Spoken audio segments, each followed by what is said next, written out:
Pemirsa, Hotman Paris Hutapea menuding Kapolri tidak meminta izin kepada Presiden Prabowo Subianto saat menetapkan Febri Adriansyah sebagai tersangka korupsi. Sementara menurut ex-penyidik KPK, Yudi Purnomo tak perlu izin Presiden untuk tetapkan Febri sebagai tersangka.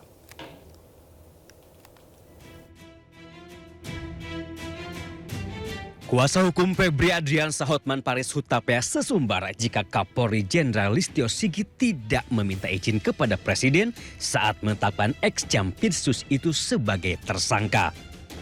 Hotman berdalih seharusnya Kapolri meminta izin kepada Presiden saat akan menetapkan Febri Adriansyah sebagai tersangka. Hotman bahkan menyebut sebagai tangan kanan Prabowo, Febri telah dikriminalisasi oleh polisi.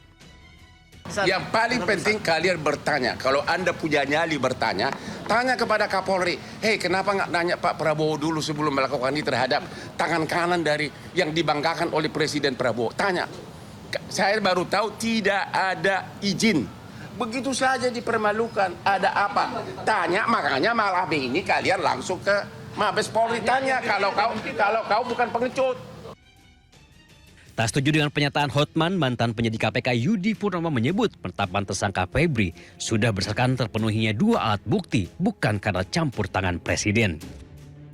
Penetapan tersangka berdasarkan dua alat bukti yang cukup dan tidak ada diatur mengenai izin dari Presiden.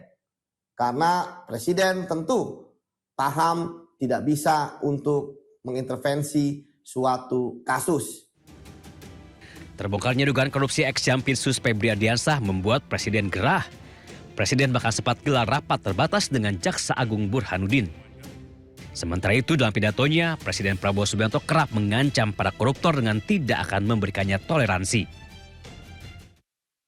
Kita tidak mau toleransi kepada mereka yang dipercaya oleh rakyat, yang digaji oleh rakyat, tapi melaksanakan kebijakan-kebijakan dan tindakan-tindakan yang merugikan rakyat, apalagi mencuri uang rakyat.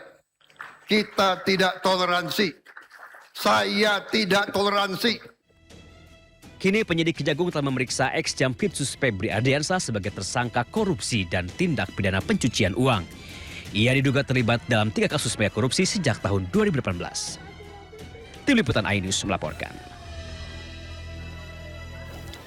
Dinilai cacat prosedur dan langgar hukum pengalihan berkas perkara ex-Jampitsus Febri Adriansyah dari kepolisian ke Kejagung digugat ke pengadilan.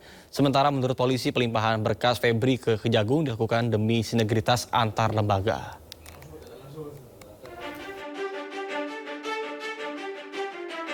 Selain timbulkan kemarahan publik, kasus mega korupsi yang menyeret nama ex-Jampitsus Febri Adriansyah juga timbulkan kontroversi.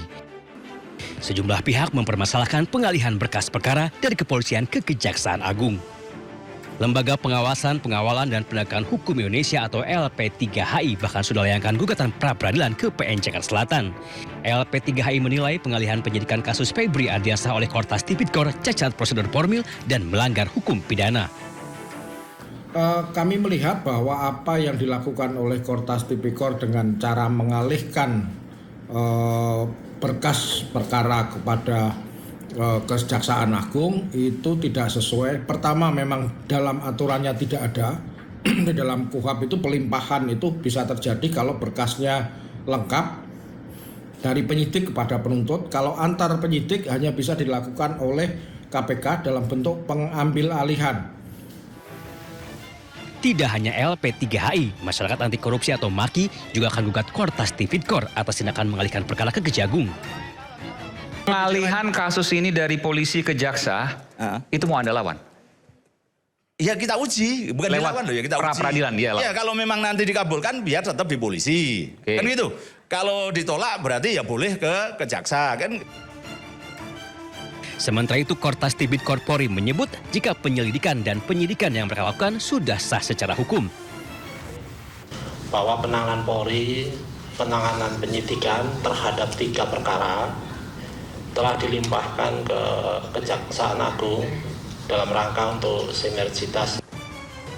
Febri Ardiansyah ditetapkan sebagai tersangka untuk 3 kasus korupsi, yakni pengadaan batu bara PT PLN, korupsi di PT Asabri, dan korupsi PT Krakatau Steel. Jika rekannya sesama tersangka Don Rito sudah ditahan, hingga kini Febri masih melenggang bebas. Tim Liputan iNews melaporkan. Sebelumnya, Kejaksaan Agung sempat meralat pernyataannya tentang status hukum mantan Jampitsus Febri Adriansyah.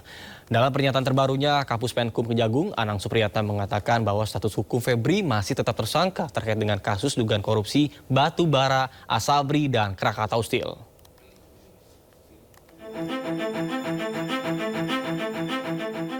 Kejaksaan Agung menerbitkan 3 surat perintah penyidikan atau sprindik setelah penyerahan perkara dari Kortas Tipit Korpori terkait kasus dugaan korupsi batubara, Asabri, dan Krakatau Steel yang melibatkan ex-Jampitsus Febri Adriansyah. Kapus Penkum Kejagung Anang Supriyatna menjelaskan sprindik tersebut menegaskan status Febri tetap tersangka. Hal itu didasari penetapan tersangka yang dilakukan sebelumnya oleh penyidik Kortas Tipit Korpori. Saat ini, Kejaksaan Agung telah menerbitkan sprindik sebanyak 3 sprindik. Ada 3, yaitu terkait sprindik nomor 43, dugaan tindak pidana korupsi dan TPPU untuk PT Krakatau. Yang kedua, sprindik nomor 44, dugaan tindak pidana korupsi untuk perkara PLTU PLN yang bailout. Ketiga, sprindik 45 terkait dengan Asabri, sebagaimana laporan analisa yang kita terima dari penyidik Polri. Jadi sudah dibentuk, dan semenjak diterbitkan sprindik, maka segala kegiatan dan tindakan-tindakan yang bersifat pro justisia sudah beralih kepada penyidik kejaksaan. Dalam proses penyidikan ini, Anang memastikan kolaborasi antar lembaga termasuk supervisi dari KPK dan pengawalan dari legislatif. Kejagung juga telah membentuk tim khusus beranggotakan 9 orang menangani perkara tersebut. Sebagian besar dari 9 orang tersebut pernah bertugas di KPK. Tim Liputan iNews melaporkan. Terima kasih Anda masih bersama kami di Sindo Today bersama saya Nata Arman. Pemirsa, setelah menerima berkas perkara penyidikan dari polisi, penyidik Kejagung langsung periksa ex-Jampitsus Febri Adriansyah. Publik pun ragu, bisakah Kejagung transparan untuk menangani kasus yang menjerat mantan jaksanya sendiri?